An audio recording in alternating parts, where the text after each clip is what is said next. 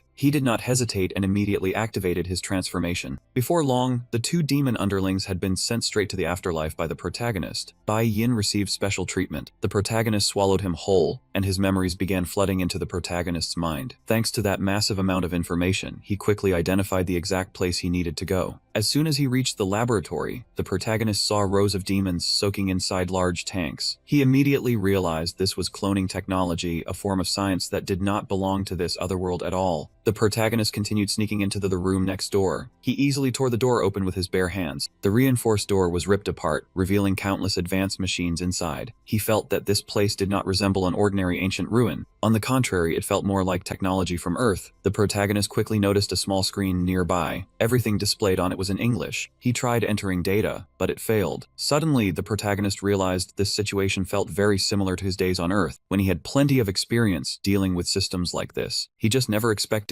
to see one here. 4 tense hours passed. The protagonist finally succeeded in hacking into the system and discovered that the person who had once controlled this machine was Senator Justin Phillips. Sweat poured down his forehead. In the end, the protagonist managed to log in, barely escaping disaster by sheer luck. Even though he had temporarily borrowed the brain of a top-tier hacker, the process was still extremely difficult, because that hacker was from Earth, while this system used technology that would not appear for another 50 years. In other words, this was a battleship using technology from the year 2072. As he operated the computer, the protagonist kept thinking, Earth's technology 50 years in the future might still struggle to compare with this, but it was not knowledge Hepanik would need for its future. And even if he returned to Earth, it would not help him either. So the protagonist decided to destroy everything, with only a few decisive commands. He successfully set the self-destruct mode, and the battleship would explode in 15 minutes. The system immediately broadcast an emergency evacuation warning, while a piercing beep kept ringing without end. Kim immediately wanted to fix things as fast as possible, and in Korea, the quickest, cleanest way to deal with a machine acting up is to smack it a few times, like some instinctive system troubleshooting move. But what he was expecting never appeared. Right after that, the red lights flashed on, sending out emergency signals nonstop. The warning system had detected a level 1 Legion cell reaction, and every current operation was instantly interrupted. All preset commands were cancelled, control of the battleship was transferred directly to the artificial intelligence, and it even coldly wished the protagonist good luck. The announcement had barely ended, and before he could even process it, the entire area exploded. The shockwave spread outward, lighting up a whole stretch of sky in a violent blaze. The protagonist lay sprawled on the ground, with nothing left on him but a single pair of pants. Grimacing in pain, he braced himself with one hand and sat up. Looking around and seeing nothing but scattered rocks and wreckage, the young man immediately fell into deep thought. He reasoned that the self-destruct order had never activated, because an explosion that small could not possibly destroy the entire battleship. Suddenly, he noticed a strange trail in the distance. Just then, Giulio Ventura's voice came through from Hepanik's side. On the other end, Hepanik had placed all his hopes on the protagonist, praying that the so-called ruin had been completely crushed by him. But the only response he got was a long silence, throwing Hepanik into utter panic. After a while, he finally spoke, saying there was bad news and even worse news, and told Hepanik to choose which one he wanted to hear first. Hepanik was so stunned he nearly broke down, then reluctantly chose to hear the bad news first. The protagonist quickly told him the truth of what was happening. The attempt to destroy the ruin had failed. More than that, it was never a ruin in the first place, but a ship, and it could even move across land. Hepanik immediately asked what condition it was in now. He answered heavily that he had only managed to destroy part of it, and that ship had escaped. The protagonist stared after the massive drag mark stretching from the ground all the way out to the sea. As absurd and unbelievable as it sounded, it had truly fled by sea. On the other end, Hepanik nearly lost control from the shock. He shouted in disbelief, then bitterly asked what the even worse news was. He immediately said this ship was built in 2072. It was an aerial battleship transport, loaded with clone production machines, and it most likely belonged to the US military. Hepanik froze for a second, but right after that, he burst out laughing as if he had just heard good news. When the protagonist asked why, Hepanik explained bluntly, the terror of ancient ruins came from knowing nothing about them, but now that they understood their origin and function, the situation was much more controllable. Hepanik added that this was an ace-class battleship model. Since clone pods had already appeared here, that possibility was completely real, leaving the protagonist stunned by the sheer amount of information he had. Hypanic also admitted it outright. The Over-the-Z plan belonged to White Bell, and he himself was a member of White Bell. The Over-the-Z plan was originally a famous conspiracy theory, spreading like a bizarre rumor across the internet. It claimed that a top world power had poured all its technology into creating unimaginable weapons in order to control other nations. The story was so absurd that almost no one could believe it, but Hypanic assured the protagonist that all of it was true. Before he could even finish listening, the radio in his hand suddenly crackled, then went completely dead. Just as he was still confused, the royal assassin appeared and explained that the device had reached the end of its operating time. The royal assassin added that there was a military base near their location, equipped with a hologram communication device that could reconnect them to Giulio Ventura. The protagonist did not thank him. Instead, he asked why he had only shown up now, and the assassin simply replied that the protagonist looked far too dangerous, so he had chosen to stay silent. After that, inside the tent camp at the Hejiang Canton Kingdom base, located within Demon Race territory, the protagonist and Hypanic continued speaking face to face. When the protagonist wanted to know more about the Over-the-Z plan, Hypanic immediately shared everything he knew, as if it were not that difficult. Part of the plan had already been successfully carried out, while the clones had only been installed with basic commands. There was a high chance this thing had been created with technology from 50 years in the future. The protagonist believed that Battleship must know that as well, but Hypanic said even the personnel inside might not know the full truth. By design, the final goal of the Battleship was self-repair and autonomous operation. It would exploit its ability to manufacture clone soldiers, while also producing fighter jets and submarines. If it found mineral deposits on the ocean floor, this would become an extremely difficult problem. The protagonist looked as though he understood, then continued asking Hypanic about Legion cells. That question immediately made Hypanic break out in a cold sweat. In March of 2022, Georgia State Police once investigated the double life of a certain man. On one side, he was a family man, a gentle and quiet father, but on the other, he was the boss of a notorious criminal gang. The strange part was that the police could not figure out how that man operated at all. They believed he possessed a monster-level disguise skill, so precise that even his skeletal frame and every contour of his face could be completely reshaped. Because of that, no one realized two different people existed inside a single body. However, someone managed to record the moment that man transformed his own flesh right before their eyes. White Bell classified the phenomenon as a dangerous-level aberrant individual, and then the tragedy began. A large-scale capture operation was immediately launched to subdue the man. Soldiers quickly surrounded his house. They did not hesitate at all, unleashing continuous gunfire into the house as if they were hunting an otherworld monster. That merciless barrage took the lives of his wife and his eldest son. Because White Bell promised to spare Doppelgang's second son, he finally allowed himself to be captured. Even though the child was not related to him by blood, the military still discovered a strange type of cell inside his body. Those cells looked like countless faces crammed together, so they were named Legion. When exposed to special external stimuli, Legion could alter its properties and create abilities that were almost miraculous. Thanks to Legion, White Bell's secretly developed Super Soldier project made a dramatic leap forward. White Bell's next objective was to capture the original Legion host at the exact moment it revealed itself, and that very moment opened a door no one could stop in time. A door leading straight down to hell for everyone involved. After finishing the entire story, Hypanic concluded that the cells inside Kim's body were also called Legion, but the MC immediately denied it, because White Bell had never captured the original, so the thing Hypanic kept referring to could only have been the cells of the second son. Hypanic broke into a sweat and nodded, saying that the child was still normal, had been raised by the military, received monthly health checks, and was currently still living freely. The MC stayed silent for a long while, his gaze heavy, as if he were weighing every fragment of information. He clearly did not fully believe it, so he asked again. This time, Hypanic confirmed it in a firmer voice. The MC stated his thoughts bluntly, saying that on the day the tragedy happened, everyone present there had died, and none of them had lived freely or decently. Even if he inherited the genes, the ability never appeared. Even if he bore the title of son, he was not truly of the same kind as him. Hypanic fell into thought, because the MC's reaction was completely different from what he had predicted. From what he knew, family had always been the MC's fatal weak point. It was the only thread keeping him in human form. If he lost his family, the last human part inside the MC would collapse as well. Thinking this, Hypanic shifted the conversation to the ship. They had to find it, but the problem was that the Elmos Sea was far too vast, and the clues were nearly non-existent. The MC then asked if he had any ideas. Unfortunately, Hypanic could not come up with any plan, because this place had no satellites, much less radar like the modern world. He had no choice but to ask the MC if he had a method, but the moment he saw that expression, he already knew the answer. Another weary sigh came from the MC. He did not want to explain the method he had just thought of. He simply turned to leave and said he would inform Hypanic once there were results. Seeing that, Hypanic was left speechless and had no idea how to respond. He only felt that he had just exposed his own stupidity in front of the MC. Right then, Hypanic suddenly broke out in a cold sweat. The image of the MC surfaced in his mind, because without him, Hypanic might have been swallowed by monsters long ago. At the port city of Stockvit, the MC shifted from dragon form into human form, then landed lightly on the ground. He immediately used his ability to detach one of his arms and dropped it into the sea. The arm quickly dissolved, breaking down into countless tiny fragments. Those chunks of flesh immediately drew every fish in the area toward them. Inside the bodies of these sea tuna were the muscles of dragon scale snails and the marrow of demonic buffalo, so calling them kamizaka made more sense than calling them ordinary tuna. While muttering his assessment, the MC regenerated a new arm on the spot. After that, he continued using his ability to detach both arms and threw them straight into the sea. The two arms instantly scattered everywhere again, like a living reconnaissance network. The MC ordered the fish affected by his ability to mature quickly, then search for a massive block of metal on the seafloor. The red-eyed school of fish immediately obeyed, spreading through the waters like an army controlled by the system. Since he was too bored waiting for results from the scout fish squad, he decided to kill time by fishing. While the MC was still wondering whether he should rename this activity the Rod of Destruction, at that exact moment, the royal assassin suddenly appeared, cutting off his bizarre train of thought. The royal assassin was about to ask how the MC's fishing was going, but the moment he saw fish heads scattered all over the place, his face twisted in disgust. He truly could not understand how the MC could cook in a situation like this. In the end, the royal assassin could not take it anymore. He hurriedly pinched his nose and suspected that the MC had eaten that whole pile of fish raw. Amid the overpowering stench of fish, the MC remained calm as if nothing had happened, then asked why the royal assassin had come here. The royal assassin was just about to bring up Hypanic when his gaze froze. He was immediately drawn to the fancy fishing rod in the MC's hand. The royal assassin immediately circled around Jin, his eyes locked on the treasure in front of him. This was the legendary 2000 ocean matter. 15 years ago, when the whole world was still obsessed with magical research, the greatest fishing masters joined forces to awaken the power of this material, creating the masterpiece known as 2000 ocean matter. By now, the theory of combining magic and technology had entered practical use, but most of it was still stuck at the experimental stage. Nothing was worthy of surpassing the fishing rod in the main character's hand. After listening to the royal assassin ramble on, the main character could only stand there in silence, unsure how to respond. In truth, he had only received this recently. No matter how he looked at it, it seemed like something made by a bored lunatic purely for some bizarre hobby. Faced with the royal assassin's overwhelming excitement, the main character casually handed him the fishing rod to inspect. The royal assassin could hardly believe his eyes, cradling the fishing rod with both hands as if he were holding a sacred relic from another world. The main character then asked the royal assassin about Hypanic, since he had heard the man wanted to see him about something. The royal assassin answered while gazing lovingly at the fishing rod, but because he was so enchanted by the treasure, his words came out distracted and unfocused. After learning that he needed to go to the temporary base, the main character immediately understood that this could not be delayed. Right after that, he quickly spread his wings and shot straight into the sky. He left the royal assassin behind, still dazed and unable to believe he had just touched the legendary fishing rod. But only a few seconds later, the man forgot everything and happily sat down to continue fishing for chickens, as if nothing had happened. When the main character entered the tent at the base camp, Hypanic was already standing there waiting. It seemed he really did have something important to discuss, but Hypanic opened with a roundabout speech. He said that although he was terrified of him, he still trusted him because they were both from Earth. That made them friends, and he insisted that he was not lying or hiding anything. Before Hypanic could finish expressing himself, the main character coldly cut him off and told him to get straight to the point. Hypanic had no choice but to state the first issue directly. The recent fish yield had dropped sharply because a strange species of fish had suddenly appeared. They were so vicious that they tore through nets and even swallowed hooks whole. Because of that, Hypanic wanted to know whether this was his doing. The main character fell into thought. At first, he had only ordered those fish to investigate the ship, but he never expected them to develop awareness and act on their own. After thinking it through, he immediately denied it with absolute certainty, insisting that the matter had nothing to do with him. Just as Hypanic was about to question him again, the main character added that it could not have been him, because the things he summoned always obeyed him completely. After hearing that, Hypanic was almost certain the culprit was this young man. Even so, he did not act rashly and instead moved on to the next issue,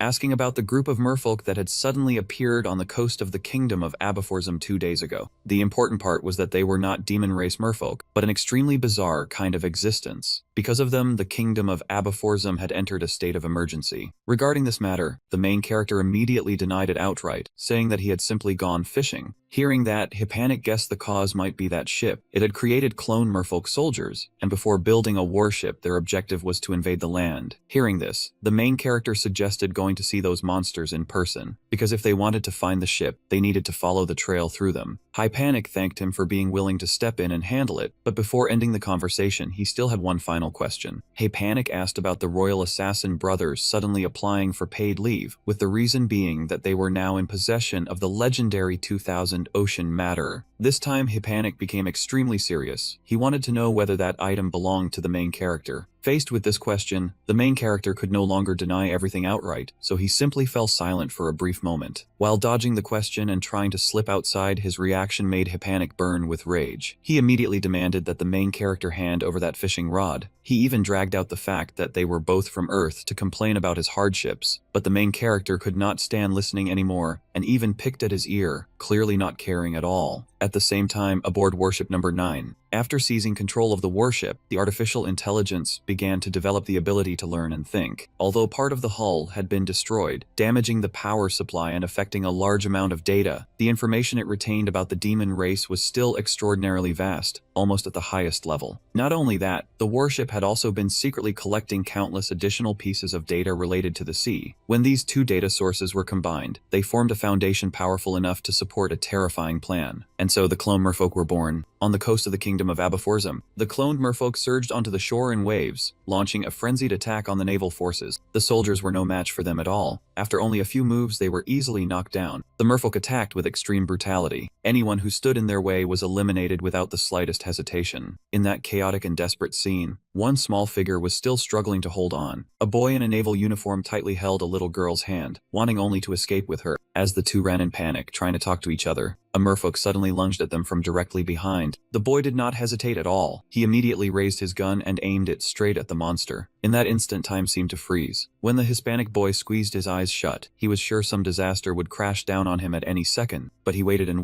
and the area around him stayed dead silent, with nothing happening at all. When he finally opened his eyes, he saw Kim standing like a wall right in front of him. Kim then asked in an icy voice whether he belonged to Squad 3 of the Abaforzum Kingdom's navy. In the capital of the Enlapbam and Kyufiu Kingdom, a luxurious carriage was stopped right outside the gate. The protagonist slowly stepped down from the carriage, looking like he was about to throw the entire royal court into chaos. The moment he got off, he greeted his maternal uncle. That uncle was Du Yin, king of Enlapbam, but the instant he saw his nephew, he snapped at him to shut his mouth. Hearing that, the boy immediately pretended to be hurt, whining that he got scolded the moment they met. But Du Yin flatly declared that this little act was as bland as dishwater. On the surface, the king looked calm, but inside his nerves were stretched tight. He wondered what scheme this slippery nephew was planning now, and he still could not understand how a child who had once seemed like an angel had turned into such an unpredictable little devil. Unable to just stand there and take it, Du Yin asked what he had come crawling over for this time. Was he trying to drag him into trouble over those toys from last time, or force him to buy that bizarre ship he had shown off before? He also complained that the kingdom was in complete turmoil lately, all because Naval Squad 5 had just suffered a devastating mermaid attack. Hearing this, the boy calmly replied that this was exactly what he wanted to discuss, and that he even had a way to help Du Yin handle it. Those words left Du Yin half convinced and half doubtful, because by the time reinforcements arrived, almost his entire navy had practically been sent to the afterlife. On top of that, the number of space mages deployed was still far too small, yet the boy casually needled him, saying that with that little manpower, surely he could not solve it on his own. Du Yin did not get angry. Instead, he asked him in return whether he could somehow summon an actual dragon here. A mysterious smile curved across the protagonist's lips, and he answered simply that the dragon had already been sent. The instant those words fell, a gigantic shadow swept over the area where everyone was standing. Du Yin looked up, his eyes going wide, his mouth stammering as if he could not believe the scene before him. What appeared in the sky was a massive red dragon, and there were two people riding on its back. A moment later, the boy's haggard face and the pitch-black shadows under his eyes became painfully obvious. He complained that he had stayed up all night trying to figure out how to deal with the situation. But in the end, one irritating problem had come up. The problem was that he suddenly realized there was something strange he had never once questioned before. Kim slept too, so why did he always look absurdly alert, like some kind of system monster? Kim calmly replied that of course he slept, which made the boy immediately press him and ask when exactly he ever slept. After a few seconds of silence, Kim said evenly that he slept like a dolphin. That answer sent a chill down the boy's spine, and he instantly asked if Kim's two brain hemispheres really took turns resting. But instead of giving him a clear explanation, Kim merely thought to himself that, more precisely, his main brain and auxiliary brain alternated sleep cycles. The boy silently cursed him as a damn monster, but on the outside he still asked worriedly whether Kim would be all right today, because his role was absolutely critical. Kim stayed quiet for a moment, then asked if the boy was making fun of him, since he had spent so long treating Kim like a subordinate. The boy did not answer directly. Instead, he asked whether Kim's true goal was to become the creature standing at the very peak, and whether returning to Earth was only one stage in that process. The boy was still passionately rambling about the destination he wanted to reach, when Kim coldly called him an idiot, then said that question had no meaning whatsoever. As he explained that the peak could not be measured only by ability or raw power, he transformed his hand into a dragon claw. Kim placed that dragon hand on the boy's shoulder, then continued, saying the peak was not something granted through the recognition of other beings either. The true peak meant being able to adapt, survive, and overcome, no matter how brutally the environment changed, without letting any obstacle stop you. Even if you fell into a place with no light, a polar wasteland with no trace of warmth, or a desert so dry there was not a single drop of water left. Even if you were thrown into outer space with no oxygen and still survived, only then would you deserve to be called an apex life form. Kim believed that the ability to adapt to human society was only the most basic foundation, and nothing worth getting smug about. Just then, Du Yin entered the room, and the moment the boy saw him, he announced that an international conference would be held starting at noon. That declaration left Du Yin stunned, but the boy calmly added that most of the high-ranking nations would be attending. Then he turned to Kim and asked whether he was ready, making Du Yin jolt in alarm and demand why something this important was only being reported now. The boy explained that if he had told him earlier, Du Yin definitely would have prepared a speech to beg for aid at the conference. After hearing that, Du Yin had no choice but to admit that he absolutely would have done exactly that. But the boy immediately criticized that approach as terrible, because instead of pleading for help, he wanted to turn it into a call for the nations to join forces. Compared with Earth, the L1 continent had a much higher ceiling for individual power, while its safety systems could not keep up with that level of strength. Since national leaders rarely gathered in one place in person, the M1 continent's international conference was held through the Goddess Church. The way it worked was that each nation used information transmission devices provided by the Goddess Church, like a large-scale magical communication network. At the same time, inside the Grand Temple of Enquiu, the atmosphere began to grow tense. Du Yin and the boy were attending the meeting with the other kings through a communication orb. Meanwhile, Kim stood calmly in a corner, as the representative solemnly announced that the international conference would now begin, and that he had a few things to say first. He panic cut in bluntly, saying that the kingdom of Grand Contin was currently swallowing all the massive profits from the demon race's territory by itself. Being interrupted in front of everyone, the king flew into a rage and declared that he had urgent news to report immediately. The MC calmly replied, asking what urgent business he could possibly have. Then he continued, saying that since last week, fish catches had already begun to drop sharply. This was not happening in just a few isolated areas, but across the seas of the entire continent. At the same time, extremely bizarre merfolk had appeared along the coast of the kingdom of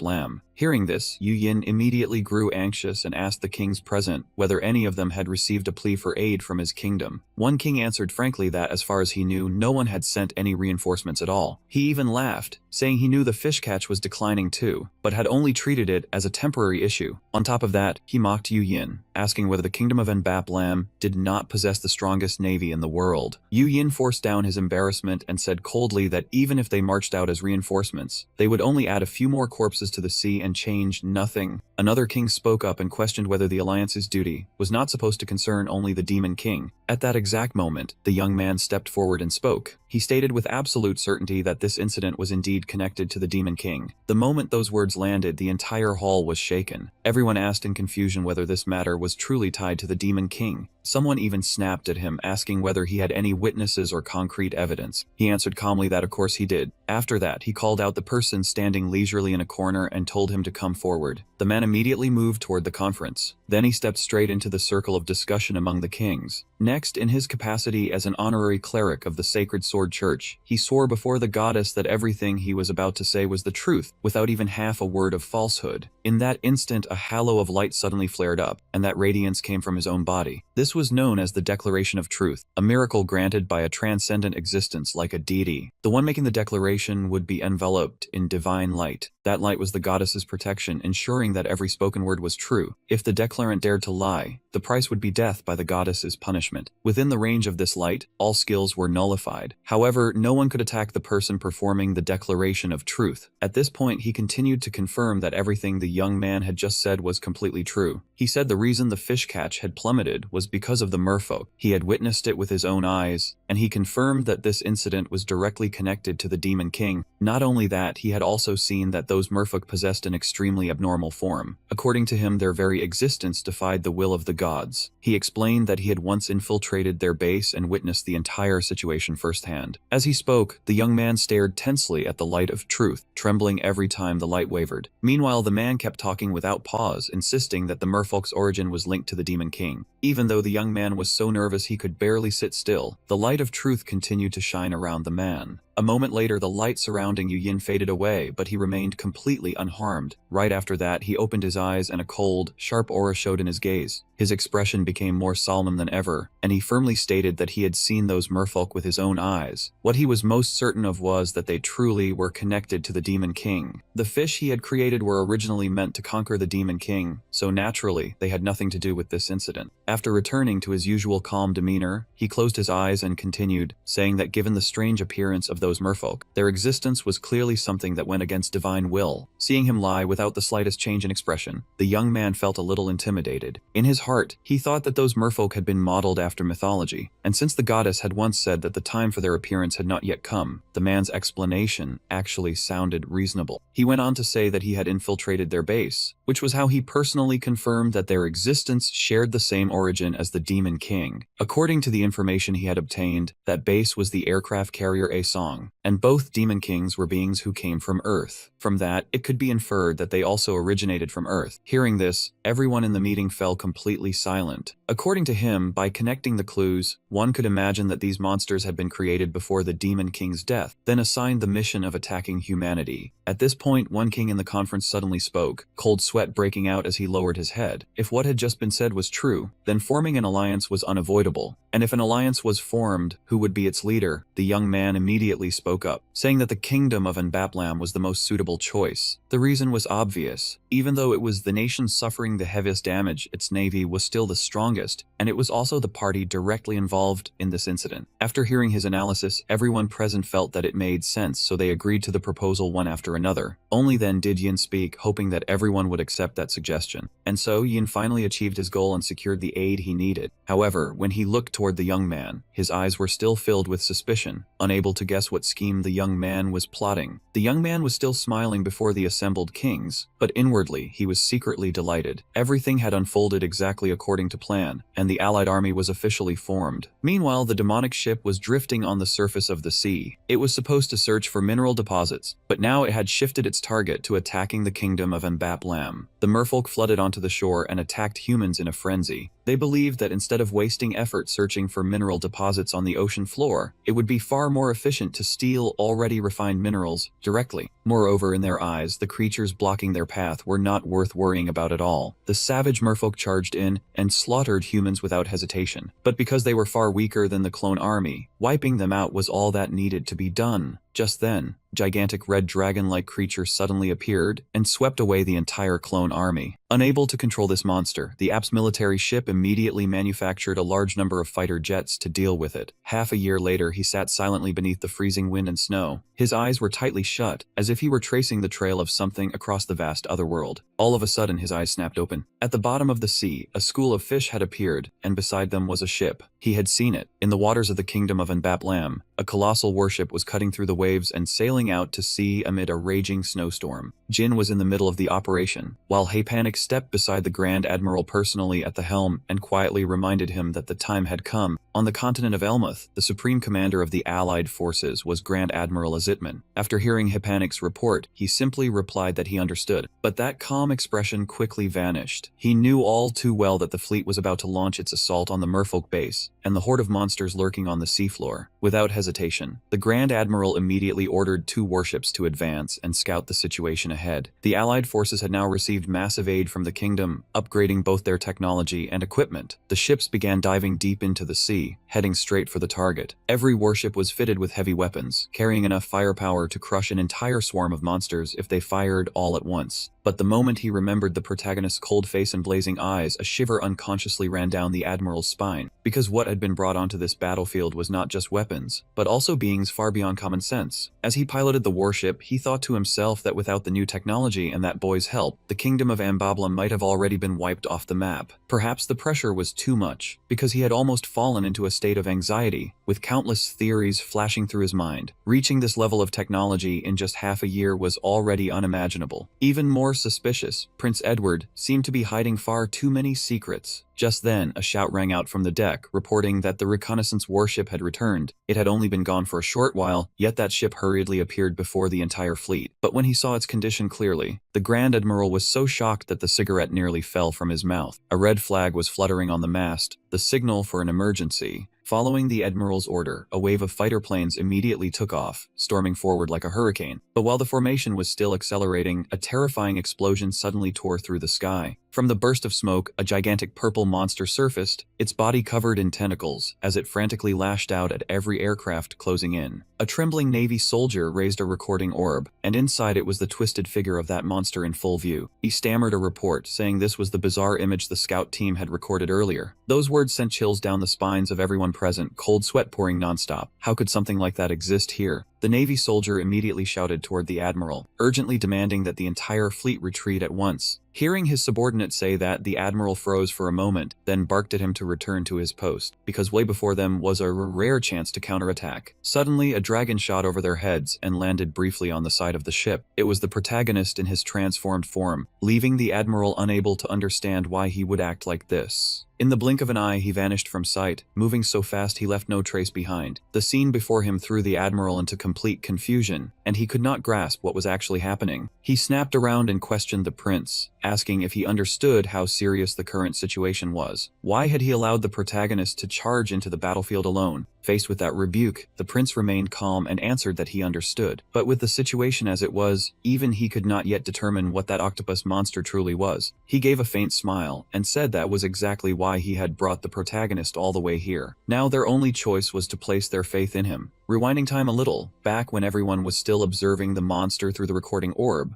Panic had noticed something abnormal. That giant octopus was actually a separated part of this young man's body. That truth was indeed correct, but the problem was that the current situation had already deviated from the original plan. Hearing this, Panic immediately asked whether his body was trying to merge back together on its own. The protagonist denied it at once, saying the situation was the complete opposite. That body part was suffering from a serious malfunction, and the octopus had now broken free from his control. Panic went dead silent after hearing that. His voice tightened slightly as he continued, saying that if they simply left it alone, the entire plan would collapse. Worse still, their trump card warship could be sunk, or its real target might be this entire fleet. Panic began to panic, because according to their original calculations, the target was weak enough for the Allied forces to handle on their own. Seeing him lose his composure, the protagonist immediately reassured him that he would handle this. Right now, he had transformed and was hovering in midair. From the moment the body parts gathered in one place, the linked flow of information was suddenly blocked. But after thinking it through, he realized it might not have been blocked, but completely disconnected. He lowered his gaze and looked straight down at the battlefield below. Before his eyes was a suffocating scene of chaos, with warships and aircraft crowding together amid a sea of fire. Monsters roared, tentacles slammed down violently, and the ocean surface became a true battlefield. For a brief moment, he wondered if this was the sign of an age of chaos beginning to unfold. The monster's massive tentacles kept sweeping upward, shrugging off every counterattack and blowing up rows of aircraft with only a few strikes. One aircraft rushed forward at terrifying speed, aimed straight at the monster, and dropped a bomb right beneath a tentacle. The explosion erupted instantly, drawing its attention. When the smoke and flames thinned, the burned section of the tentacle had caved in deeply, as if it had been cooked through. Yet only a few seconds later, that wound regenerated at a frightening speed, returning almost to its original state and leaving even the protagonist shocked. Unbelievable. Its healing ability was nearly on par with his own. If this continued, it would be no different from the creature preparing to turn itself into a living bomb. Realizing the situation was growing more unfavorable, he immediately poured in power and accelerated. In an instant, the protagonist plunged straight down from the sky, like a spear tearing through the wind. At that exact moment, the system suddenly sounded a warning, detecting a living being with an extremely high degree of similarity nearby. The monster also sensed something abnormal and immediately let out a vicious growl. At the same time, he and the aircraft were both charging toward its position. Immediately after that, another violent explosion erupted, with black smoke and red flames swallowing the entire stretch of sea. From the middle of the dense smoke, he shot outward in an ancient form radiating overwhelming pressure. Though it had a human shape, a pair of bizarre wings still remained intact on the creature's back. The moment he landed safely, the battleship's system issued an alert, confirming that an unidentified creature had illegally boarded. Too weak to resist, he began trying to calm it down. "Easy now. I came here to make a deal." Jin Zenon said there was no need to be on guard, and that he had come to help them. But the spherical robots were already circling around, forming a battle line and aiming their gun barrels straight at our lead, coldly ordering him to leave the battleship at once. Our lead kept speaking patiently. "I am here as the representative of Eddie Montoya from Whiteville." After receiving the data, the robots let out a string of beeps and began searching the name Eddie Montoya. The system confirmed that he was an agent of Valve, who had gone missing during the mission to capture Zidane Peasup. A special communication channel was opened according to protocol, with a usage window of only 180 seconds. Right then, behind our lead, a spherical monster appeared, with one enormous eye and countless horrifying tentacles. A swarm of aircraft was still circling above it. He pointed straight at the monster and said, "Let's work together and deal with that thing first. Once it's over, we can talk." The robot confirmed temporary registration and switched the system into sea monster extermination mode. Our lead gave a faint note of approval. "Now that's what I call reasonable. And if those aircraft get in the way, clean them up while you're at it." The instant he finished speaking, our lead launched into the air like an arrow tearing through the wind. The wings on his back spread wide, and his body instantly transformed into a monster form. The monster widened its eye and looked up at the sky, a low, muffled roar rumbling from its throat. Immediately after, it fired a barrage of tentacles straight at our lead. With only a slight tilt of his body, he dodged every giant tentacle whipping toward him. Our lead kept his gaze icy and sharp, focusing on every movement his opponent made. Then he swung a decisive strike, slicing off one tentacle as cleanly as cutting through a scythe. In the very next instant, he opened his mouth. A massive stream of flame blasted out, piercing straight through another tentacle. The severed section of the monster's body crashed down behind our lead, but those chunks of flesh quickly stuck back together into a single mass, and from within it emerged countless fish mouths with teeth as sharp as blades. Somewhere else, someone was silently watching the entire battle through a phone screen. The fish mouths behind our lead instantly lunged forward, trying to tear into him from his blind spot, but he did not even bother turning his head. A single backward lash of his tail was enough to stop them all. That one simple blow alone shattered the monster's flesh mass, sending pieces raining down below. He asked in a cold voice, "Is that all you can handle?" Maybe it had already been exhausted after enduring the fleet's airstrikes. "Before we talk, I'll make you a little more obedient." After saying that, our lead transformed both of his hands into two ferocious dragon heads. From the dragon's mouths, two raging streams of fire began to gather. He aimed both hands straight at the monster. The flames instantly shot straight into its enormous eye. In the blink of an eye, the monster's entire body was swallowed by a sea of fire. When the flames died down, pieces of its body fell into the ocean like a rain of shredded meat. Behind it, thick black smoke was billowing up in a dense haze. Only one portion of the monster's eye remained, not yet burned away. Our lead looked at it and asked, "Speak. How did you break free from my control?" The monster's eye glared with hatred, then answered him through clenched words. "Ask your own conscience, you bastard." It mocked our lead. "What the hell is this? You already took that position, yet you're still imitating humans. Tish tish. What a stupid thing to do." Hearing those words, his face darkened, cold sweat breaking out as he was left speechless for a moment, while the monster kept attacking. "You have lost yourself. Standing at the peak of all living beings is your goal, and it is mine as well." The monster recalled our lead's severed arm, the very source that had given birth to it. It declared, "You are the one who created me, and you remind me of those diseased humans who only know how to move with the herd, no longer existing as independent individuals." Our lead stayed silent for a moment, then said in a low voice, "What you said is not wrong. I will reflect on myself." The monster flew into a rage at once and roared, "Reflect. You think saying one sentence makes it all over. From the beginning until now, you have never stopped doing ridiculous things." Our lead thought to himself, "Just now I simply assumed it was only a tool that had slipped beyond my control. But the truth is completely different. This guy is an enemy and he must be destroyed." Seeing his pensive expression, the monster laughed in delight. "That's right. That face looks much better." It continued provoking our lead. "That's how it should be. If something offends your eyes, kill it all and chew it to pieces. That is the real you." At this point, our lead no longer wanted to hear another word. From his dragon hand, a huge blast of fire erupted straight out, swallowing the monster in an instant. And its final words were, "Even if a monster wears a human face, a monster will always be a monster." After delivering the finishing blow, our lead asked softly, "Does that count as self-reflection?" He turned and left, abandoning the monster as nothing more than fragments drifting across the water, yet deep down, he understood that he had found himself again. Our lead withdrew his monster form and returned to his human appearance. Returning to the robots with Prince Hypanic, he heard them scan the prince's entire body and confirm that the Edgewalker individual they were looking for was Eddie Montoya. Therefore, control and command authority over the current battleship were transferred to Eddie Montoya, the only identified citizen of the United States. When the robot squad finished its scan, Prince Hypanic frowned and asked, "Could everything really end this easily?" The prince immediately broke into a smug grin. Since they had made it this far in, of course they had to sweep up every valuable thing and take it back. Once everything was settled, the two quickly returned to their ship, letting it tear through the waves and race across the vast ocean. Standing before the surging sea, Prince Hypanic told Jin that this trip had brought an unexpected haul, far beyond anything they had calculated at first. The other races had once used humanity trespassing into demon territory as an excuse to avoid war, but it was humanity that ended the Great War, making them even stronger and more confident. Thinking of the warriors hidden down in the basement, the prince went on to say that, more importantly, they now held the trump card of a flagship warship. They had secretly brought along cloning machines and a whole array of sophisticated devices, enough to create an almost limitless supply of raw materials, practically an otherworld-level production system. With that, the prince turned and asked the main character what he thought about launching the plan earlier, and he immediately nodded, saying it was not a bad choice. The prince suddenly froze, then asked Jin if he had figured out why the body parts separated from him went out of control. If there was no risk, could they be used to boost the Navy's combat power? This time, the protagonist rejected it immediately. In a cold voice, he said he would never do something like that again. Hypanic did not understand and asked why. Wasn't it far too wasteful to give up such a terrifying source of power? With it, my preparations would basically be complete. The protagonist fell silent, as the pitiful victims who had been brutally killed by that monster flashed through his mind. He reminded him that he knew this too. After Pet Shop went through a certain special event, its twisted behavior would be pushed to an extreme. Hypanic broke into a cold sweat and replied that he understood that part because he was in charge of it. But what does that have to do with this request? The protagonist's voice suddenly sank into something terrifying. He warned that once that limit was crossed, the price would come crashing down at once, and that price had never been cheap. The prince was startled, then asked curiously if what he was requesting was on the same level as that horrific otherworld event. The protagonist's answer was absolutely firm. No. Hearing that, the prince breathed a sigh of relief and lightly patted his chest, as if he had just escaped a deadly dungeon. But right after that, the protagonist continued, saying it was far beyond that level, making the prince instantly stiffen in confusion. He thought to himself that back then, even if he had to abandon his human body, his monster form still existed. But now all he had left was the monster form itself. The prince quickly changed the subject. "Oh, right. The coronation ceremony is next week, so I will briefly explain the plan to you in advance." Hypanic took the initiative to steer the conversation elsewhere, because he knew very well that he should not dig any deeper into that dangerous topic. After all, at the moment, the prince still had no desire to die. In the central plaza, Hypanic's coronation day officially began. A massive crowd packed the square, and Felina was among them. She was originally a bard, and she was currently working as a reporter for the L1 Daily. Afraid that running into this young man would bring disaster down on her again, she decided to back away first, just to be safe. Hypanic stepped onto the high ceremonial platform, preparing to receive the crown that symbolized the throne. The one presenting the crown was an elder of the Holy Church. He slowly placed it on the new king's head. Immediately after that, he loudly declared that this nation now had a new king. The protagonist tapped his sword against the ground, creating a thunderous sound that spread across the entire plaza. Then he raised his hand amid the wild cheers of all the people. His momentum soared to the heavens as he loudly congratulated this grand coronation day. Felina was so stunned that her mouth fell open. She stared at him as if she had just discovered something extremely abnormal. A bad feeling surged up inside her and she immediately left the area, certain that disaster was about to strike. The thought had barely flashed through her mind when, behind her, terrifying boom suddenly erupted.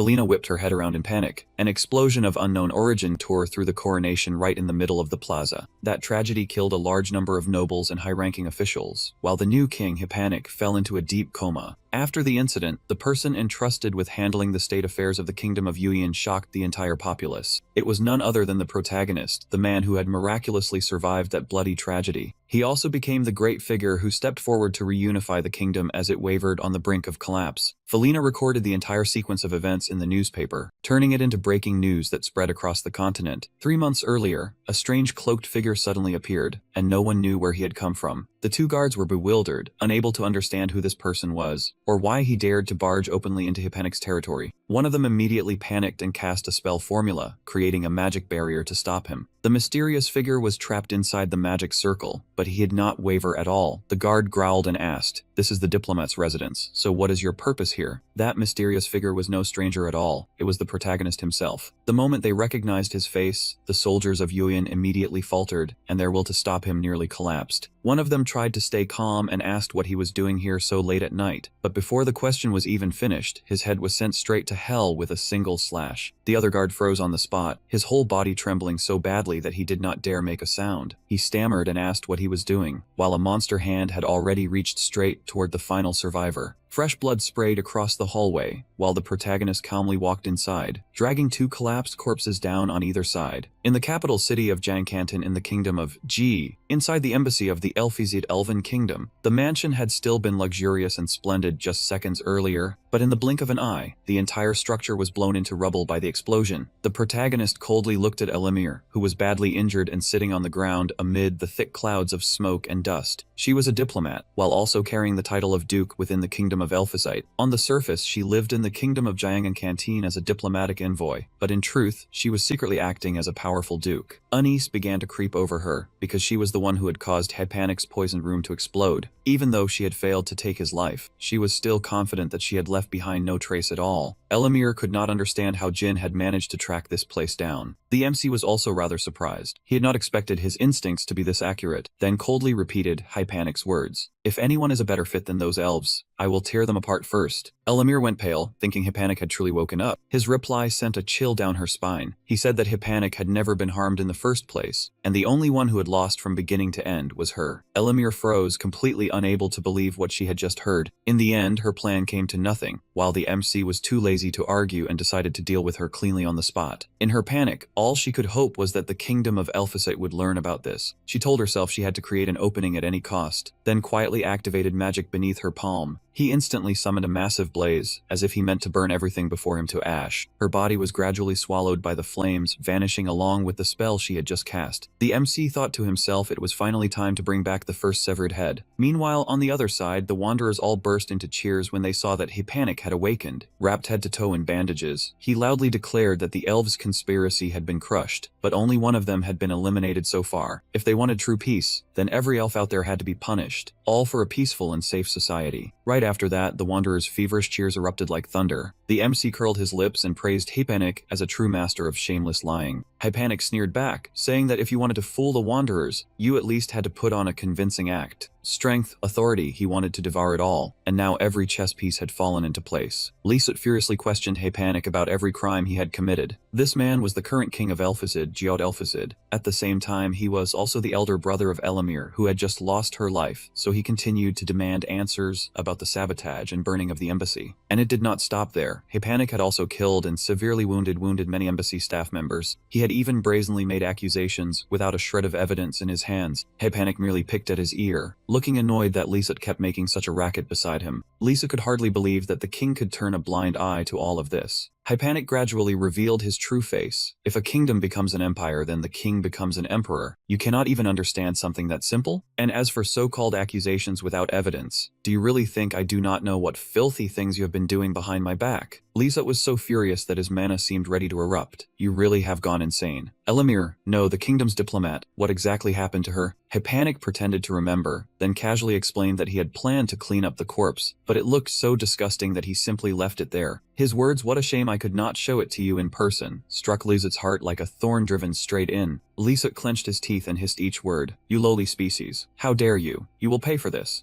Panic remained playful, showing no concern at all for the fury in front of him, then mocked him by saying, "Did you come here to make me pay for using the human kingdom? Too bad your little sister already paid with her life." Lisut suddenly roared, "This means war. I hereby declare the beginning of war against you lowly insects." All the anger that had been bottled up inside Lisut finally erupted. Lisut's face now looked as if it had been split into two opposing halves. One side was filled with absolute rage, while the other was terrifyingly cold. The two most extreme emotions appeared in the same instant, because Lisut could not accept that lowly humans had dared to trample on their honor. Before the god of the Wanderers, he declared that until we personally hold the head of that lowborn human emperor, we will never take a single step back. He raised his scepter high, and in the next instant, a massive magic array appeared. Lisut's pupils turned into purple clock hands, the sign of the time attribute magic he possessed. This was a type of magic that could sustain a prophecy, allowing the caster to see the future that was about to happen to himself. Futures predicted through time magic were absolute, almost impossible to change. In that future, Lisut saw the entire stronghold sinking into a sea of flames, while the face he wore at that moment carried a satisfied smile so chilling it was almost grotesque. The corner of Lisut's mouth lifted slightly. He raised his arm toward the sky and declared that the future had already been decided. The final victor would unquestionably be the Elphysite race. At that moment, Panic was still calmly resting his chin on his hand, quietly waiting for the person who needed to appear. The MC could not understand why Panic was so certain that someone who stood at the head of a kingdom like Lisut would be willing to personally step onto the battlefield. Panic remained chillingly calm, even though his own side had killed the king's younger sister, someone of special importance to the Elphysite royal family. For the Elphysite, incestuous marriage was a way to keep the royal bloodline pure, so Elimir was both the king's sister and his queen. When Jin heard that, his face twisted in disgust, and the revulsion rising in him made him want to end the conversation right there. The protagonist, on the other hand, was incredibly excited. He was waiting for Lisa to come walking right to him, so he could take the man's head with his own hands. At the same time, he also wanted to test the new power he had just received. Before the battle broke out, he even planned to finish off the dwarves as well. For them, this was no longer a war, but a true catastrophe. Just then, Lisut led his army straight toward the protagonist's residence. In roughly 30 minutes, that army would be closing in on the human settlement. Lisut looked at the people in front of him, and saw that anyone who met his eyes immediately turned and ran, without the slightest will to defend the capital. Lisut frowned, guessing that the enemy had gathered all their forces in the capital to face him. With that thought, he spurred his horse forward, the prophecy making his confidence surge higher than ever. But Lisut's guess was only half right. The other half was completely wrong. In the blink of an eye, the army arrived before the capital of the giant kingdom. Lisut raised his head high and loudly challenged the protagonist to come out and confess his crimes. He even declared arrogantly that if the boy did not appear, he would turn this place into a sea of flames. Right after that threat, something massive seemed to begin taking shape, but what appeared before him left Lisut frozen in terror. Inside the room, the protagonist was still leisurely enjoying a fragrant cookie. As he took a bite, the young man asked Jin if he could not use magic. Of course, the answer was no. Jin could absolutely use magic, because he had accumulated magical knowledge by devouring it. The more the protagonist heard, the more curious he became, since he had never seen Jin cast a spell before. Jin raised his right hand, and his razor-sharp fingertips instantly glowed a vivid blood red. Jin had never needed to use magic, because he himself was already far too strong. Besides, chanting took time, and if it was interrupted halfway through, it could become extremely dangerous. By contrast, using the abilities he had absorbed was far faster, cleaner, and more effective. Jin understood that the skills he absorbed were also compatible with magic, so he'd not necessarily need to cast spells directly. No matter how Jin explained it, the protagonist still wanted to see it with his own eyes at least once. To this young man, magic was like a ticket into a fantasy game world, but Jin did not think things were that simple, especially when framed in the context of a game. In games, magic was usually used first, while the truly powerful ones often turned out to be warriors, archers, or hidden assassins. Back on the battlefield outside Santo Almarut, what now stood before the Elphysite was a colossal three-headed dragon, so overwhelming it stole the breath from their lungs. The monster ignored Lisut, then charged straight into the formation of soldiers behind him. It leapt into the middle of the Elphysite ranks, rampaging freely like a disaster from the dungeon finally set loose. All three enormous heads plunged down at once, crushing the tiny creatures beneath them. Under its foot, an Elphysite soldier had already breathed his last, his body stomped into a shapeless mess. This time was completely different from before. Heidegger's two arms had transformed into ferocious dragon heads. It used the wings it had stolen from a wyvern as arms, while its tail had the savage shape of a dinosaur's. The moment the Elphysite saw that grotesque form, every last one of them was scared out of their wits. Without giving them time to recover, the dragon immediately swept its tail into an attack. With just one turn of its body, it sent scores of enemies flying into the air, making even Lisut shudder in horror. No one could understand what was happening. The Elpizit stared at that chaotic patchwork creature, unsure whether they should call it a dragon, two-headed dragon, or some other kind of worldly monster. The two heads on either side slowly opened their mouths, preparing to unleash the next attack. Unfortunately for it, Lyset had already noticed its intent. He immediately ordered the soldiers to raise fire shields across the battlefield. To withstand the attack about to come crashing down, the encirclement around the dragon suddenly blazed with the bright red glow of fire shields. But that defense could not stop it. The monster opened its mouth and spewed out a surging force like a raging storm. The attack pierced through countless layers of fire shields, then incinerated the Elpizit army in an instant. Seeing the fire shields collapse, the Elpizit soldiers immediately fell into chaos. With no shields left to protect them, every soldier was struck by the dragon's poison, their flesh burning and then melting like water. That last attack was not ordinary fire, but an intensely concentrated acidic liquid. Not only fire shields, even armor and magical equipment were pierced straight through. The dragon head in the middle spoke proudly, saying that this was the real BZ flame this time, and if they had the skill, they should try blocking it properly. As soon as it finished speaking, it fired a ferocious blaze straight at the Elpizit. Lyset could not believe the sight before him, and began to wonder whether the flame in the prophecy was truly supposed to be their flame of victory. And then he realized that this hellish scene was the very image described in that prophecy. But now his soldiers were lying half dead right before his eyes. He looked up at the distant city wall and suddenly understood. The expression Hypanic wore in the prophecy was never fear of Elpizit. More precisely, it was hatred carved all the way into his bones, like a curse that could never be erased. Lyset suddenly felt utterly ridiculous. The future he had once seen had turned out to be completely real. The only thing he had invented in his own head was the outcome of the battle. Losing control, Lyset burst into laughter like a madman. He gripped his scepter tightly and clenched his teeth, blaming himself. A fool like me brought this disaster upon us, so I have to clean it up with my own hands. Right after that, he launched himself off his horse. Lyset shot into the air, closing in directly above the dragon's head. He prepared to strike from above. Countless magic circles appeared at once, but could that magic really bring down such an arrogant dragon? Lyset tightened his grip on the scepter and forced himself even higher. He deployed countless magic arrays, then charged straight at Kim, the most terrifying trump card on the battlefield. Lyset looked down at the protagonist struggling below, his eyes overflowing with killing intent. He continued raising more magic circles, layer upon layer, covering the entire space. Lyset lifted his scepter high and ordered in a cold voice, "Slow time." The spell immediately latched onto the boy's massive tail. Lyset declared that this was time-slowing magic stacked up to 7 layers. If it worked, then the instant time froze, the dragon would not be able to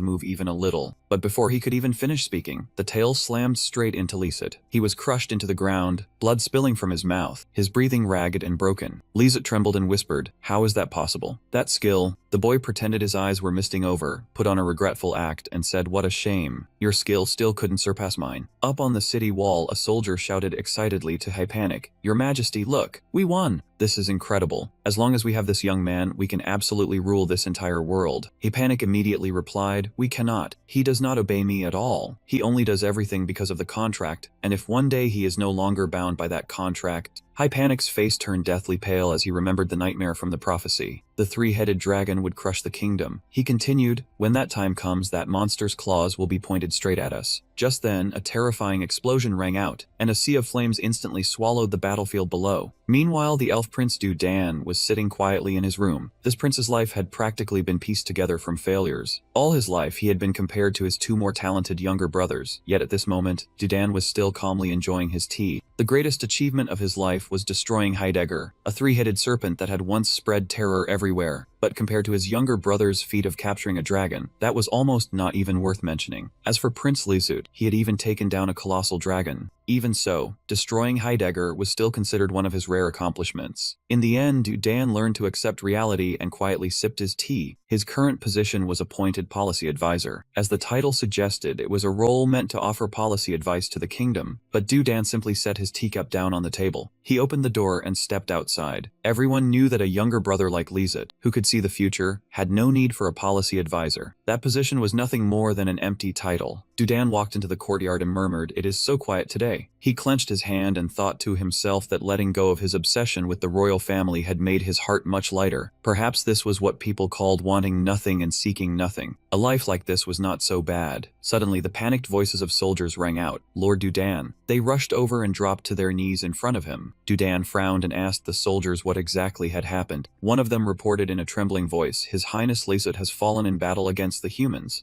Dan was so shocked he froze in place. Lisette is dead? The soldier remembered the sight of his comrades being wiped out, then answered in a choked voice, "Yes, your highness." And that is not all. The entire army of 20,000 that marched out that day was also annihilated. Dan thought to himself, how could the hostages Kingdom G possibly possess such terrifying military power? But the moment he remembered that dragon, a chill ran down his spine. Could it have been him? Another person stepped forward and said solemnly, because His Highness Lisette died far too young, had no children, and never appointed an heir. That person raised the crown in his hands and continued, among the surviving members of the royal family, the one with the purest bloodline is now His Highness Dan. Sweat broke out across his forehead as he stared at the crown before him. Dan fell silent, his heart filled with hesitation. At the same time, Hepanik was sitting in his room, his expression so tense that his face had turned pale. The door was suddenly shoved open, making him jump in fright. Hepanik stammered, "You're here. But why do you look more and more like a monster every time I see you?" In Hepanik's mind, the overwhelming image of the boy's three-headed dragon form instantly appeared. "Oh, the nobles on that side have sent a surrender letter." The boy sat down and replied calmly, "Is that so?" Hepanik handed over a sheet of paper and said, "Yeah, but this is one of their conditions for surrender." The boy picked up the paper and saw the words, "The Guardian of Kingdom G must be present at the signing of the surrender document." Hepanik asked cautiously, "If that is okay with you, could you come with me?" Jin arrived in the kingdom of El Pizit, where a towering castle stood beneath the roots of a colossal great tree. Right before the city gate, armored troops were lined up in strict formation, and the air was stretched tight with tension. Inside the reception room, the main character sat across from Hepanik and Yu Yin, quietly observing this meeting that reeked of schemes. Yu Yin suddenly slammed his glass down on the table, fixed his gaze straight on him, and spoke. He said that admitting his own weakness had made his heart feel lighter than ever. The moment he finished, Yu Yin placed a hand over his chest, as if confirming his resolve. From this day forward, he would no longer cling to royal bloodline, but would seek out a strength that belonged to him alone. And yet, ironically, that very blood was what had placed him on the throne. As Yu Yin spoke, he looked at the crown lying coldly on the table. Hepanik quietly frowned, wondering if this guy was actually drunk. Someone like him was holding the throne of El Pizit. Hepanik took a sip of wine, and instantly understood why Yin had summoned that monster here as well. So this man was at his most volatile stage. Hepanik immediately pretended to sympathize, saying he understood completely, because his older brother had once been an exceptional genius too. Yu Yin looked up and asked, "Could it be that you were once in the same situation as me?" Hepanik nodded and said, "Exactly. You want strength of your own, but the circumstances around you clearly do not support that at all." Yu Yin nodded heavily, admitting that everything was indeed just like that. Meanwhile, he kept eating while silently watching every expression on the two people in front of him. Hepanik continued to dig deeper, saying that because of his bloodline, Yu Yin could not grasp enough power to change the entire kingdom. Those words made him feel as if he had awakened from a layer of fog. Hepanik went on, saying that also meant he could completely overturn the current foundation of rule, turning El Pizit from a kingdom of bloodline into a kingdom that worshipped true strength. Yu Yin placed his hand on the table, his voice beginning to waver. "If we change things that suddenly, I fear the entire kingdom will fall into chaos." Hepanik immediately asked in return, "In the current El Pizit, who deserves to be called the kingdom's greatest mage more than you?" Yu Yin fell silent, hesitation and awakened ambition clearly showing in his eyes. Hepanik continued whispering, like he was pouring poison into his ear. "If anyone resists, you only need to suppress them with power, with your own power." Those words were no different from opening a dark door inside Yu Yin's heart. He slowly clenched his fist, his breathing growing heavier. Mana began to glow around Yu Yin's hand. As if hypnotized, he muttered, "My strength." Hepanik looked at him and thought to himself, someone standing at the head of a kingdom could never easily believe such sweet temptations. But from the moment he drank that glass of wine, the outcome had already been decided. Because Hepanik had secretly slipped a nerve-affecting drug into the wine. With only a tiny pinch, the praise reason would begin to bend. The keyword planted in advance was his own strength. Hepanik remembered the moment he had deliberately advised Yu Yin to use his own power. At that very moment, the corner of Yu Yin's mouth curled into a twisted, terrifying smile. In his delirium, he repeated that this was my strength, I can use my own strength. The next day, Yu Yin sat on the throne, coldly looking down at his ministers. He announced that he had held talks with the kingdom of G hostage giant, and the result of the negotiations had been decided. If the war continued, El Pizit would certainly be defeated. He believed that this directly threatened the survival of the entire kingdom. Therefore, Yu Yin declared that El Pizit would surrender to the kingdom of G hostage giant. Hearing that, every minister below went utterly still, their mouths hanging open in disbelief. The whole royal court immediately erupted into chaos. Surrender? Impossible. How could they bow their heads to people they had always viewed as inferior? In their eyes, the enemy should be the ones kneeling and apologizing for the deaths of Elamir and Prince Lisut. Yu Yin silently realized the wave of opposition was even fiercer than he had predicted. He reached out to calm them, telling everyone to settle down and listen to his explanation. But from below, a mocking voice immediately rang out, saying that if it had been Prince Lisut in the past, he would absolutely never have allowed this to happen. Another person spoke viciously, saying, as expected of a spare royal, utterly incompetent, with no strength of his own at all. Those words instantly lit the fuse on the anger Yu Yin had been suppressing. Blue veins bulged across his forehead, his eyes widened terrifyingly, and he growled, "Who was it? Who exactly just laughed?" A magic array opened beside Yu Yin's ear, and his voice echoed throughout the grand hall. "Who dared to laugh just now?" The ministers panicked and scattered to both sides, revealing one man standing frozen in the middle. The old man trembled and forced a laugh, hurriedly denying that he had meant anything by it. But the moment he finished speaking, white smoke began rising from his eye sockets. The water in the old man's body was forcibly evaporated by Yu Yin, making him scream in agony, as if he were being burned alive from the inside. The entire court fell into terror. They shouted that the water inside his body was drying up. Before everyone's eyes, Yu Yin calmly cast his spell, letting steam surge from the body of the Eo clan minister. Yu Yin sank into the pleasure of power, thinking that with his own strength, he would definitely change this kingdom. That was the very moment the future tyrant of El Pizit was officially born. At the same time, a sack was thrown onto the table with a heavy thud, revealing something inside that looked like white hair sticking out of the bag's mouth. Hepanik silently looked at the sack in front of him, his gaze darkening. He looked up at him, the one who had brought the requested goods straight to him. Hepanik looked at the sack and told him that with this, their plan could be considered 1/4 complete. He then asked what place Hepanik intended to target next. Hepanik replied that he was considering the dwarves, specifically President Torchbearer, then asked him if there was a problem. He explained that they were preparing to cut off the head of another nation's leader. Not only that, the Evermite Republic was also an ally of his kingdom, so everything had to be calculated with extreme care. The two continued discussing things in the room. He asked how long the plan would take, and Hepanik answered, about 6 months. He remarked that the time was shorter than he had expected, then asked whether Hepanik would need him over the next half year. Hepanik said that if nothing unexpected happened, he would not need him for the time being. Hearing that, he turned to leave and said he was going to take a vacation. Hepanik asked in surprise why it was so sudden and where he planned to go, while secretly wondering what this young man was preparing to do this time. He did not answer right away. He only remained silent in thought, as if calculating another move outside the current board. Kim said the place where he first woke up in another world was the Great Forest, a land where gigantic stone pillars stabbed straight into the sky, with an endless sea of trees stretching beneath them. True to its name, the Great Forest was a vast woodland on the continent of Elmuth, so enormous that the moment you stepped inside, you felt as tiny as a speck of dust. The forest was clearly divided into 3 layers: the entrance, the central zone, and the deep woods. Near the entrance, only low-level monsters appeared, like rot bears and venomous snakes. The deeper you went, the more the monsters' levels shot up, and the danger rose with them. And if you dared to set foot in the very heart of the forest, what waited for you could be disaster-class monsters, or even dragons. The main character decided to return to where it all began, following his memories to find the gigantic 2-horned red dragon that had once haunted the Great Forest. And the truth he uncovered was even more terrifying than he imagined. Among the abilities he currently possessed, from X-ray vision, body enhancement, transformation, and even dragonification, almost none of them were truly enough for the deep woods. The monsters he had eaten near the entrance were no different from appetizers compared to the creatures ruling this place. In the deep woods, even a red dragon only sat somewhere in the middle of the food chain. That was why the dragon the main character had once devoured had chosen to nest near the entrance. The moment that thought flashed through his mind, rows of towering spikes appeared before him. Suddenly, a pair of long, gangly hands reached up from beneath the ground. A pink-eyed rabbit was calmly nibbling on grass, looking so harmless it was almost bizarre. The young man instantly teleported behind it like a seasoned dungeon hunter, but the rabbit had already sensed his presence. The main character launched a crushing pounce, but the rabbit sprang away by a hair's breadth. He silently cursed how ridiculously fast it was, then realized what he needed here was not reptilian brute strength, but camouflage and escape skills. A week later, in that same area filled with towering stone stakes, the pink-eyed rabbit was still casually grazing as if nothing had ever happened. This time, the main character slowly materialized right behind it, so quietly that the prey never noticed a thing. He crushed the rabbit in an instant, then thought that after a week of experiments, he had finally recreated the ability he needed. Looking at the rabbit's corpse on the ground, he continued analyzing. Every creature on the continent of Elmuth carried mana. To cut off their ability to detect mana, he had to borrow a mechanism from creatures on Earth. By adjusting the the color-changing reaction of squid with the chemicals inside the dungeon core, the main character created invisibility. He picked up the rabbit, while applying the movement style of bipedal creatures to his four-legged body. With that in hand, he had basically completed his core survival skill set, and now he was finally qualified to enter the deep woods. In the deep woods of the Great Forest, the main character walked along a narrow trail, with dense rows of trees on both sides blocking his view. He glanced around and wondered if this was really the starting point of the deep woods. The scenery did not look all that different from the central zone, but at that exact moment, something suddenly dropped from above. The main character instantly detected danger and sprang away from a patch of blue slime that had just landed where he had been standing.